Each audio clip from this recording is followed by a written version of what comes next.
আগামী ৩ মে কৈলাসহর ঊনকোটি কলাক্ষেত্রে ৬টি বেসরকারি সংস্থার পক্ষ থেকে হবে জব ফেয়ার। এই জব ফেয়ারের উদ্যোক্তা কৈলাসহর পৌর পরিষদ ও চণ্ডীপুর পঞ্চায়েত সমিতি। ৩রা মে সকাল ১০টায় ঊনকোটি কলাক্ষেত্রে প্রত্যেক যুবক যুবতীদের আধার কার্ড সহ প্রয়োজনীয় ডকুমেন্ট নিয়ে উপস্থিত থাকার জন্য সাংবাদিক সম্মেলন করে জানিয়েছেন মহকুমা শাসক প্রদীপ সরকার।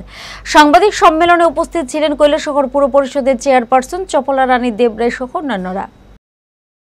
বলতে চাইছি আগামী ৩ মে আমাদের কৈলাসহর চণ্ডীপুর ব্লক এবং গৌরনগর ব্লক এমসি সহ সকলের উদ্যোগে একটি জব ফেয়ার এবং স্কিল ডেভেলপমেন্টের মেলা আমাদের কলাক্ষেত্রে হবে।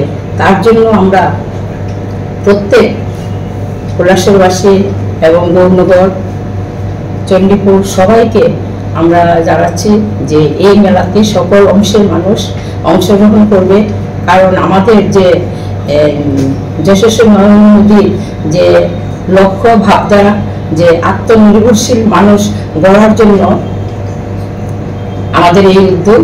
কারণ সবাই চাকরি যার যার এডুকেশনে হয় না, তাই যার যেভাবে যোগ্যতা আছে, যার যেভাবে স্কিল আছে এই মেলার মধ্যে অংশগ্রহণ করবেন।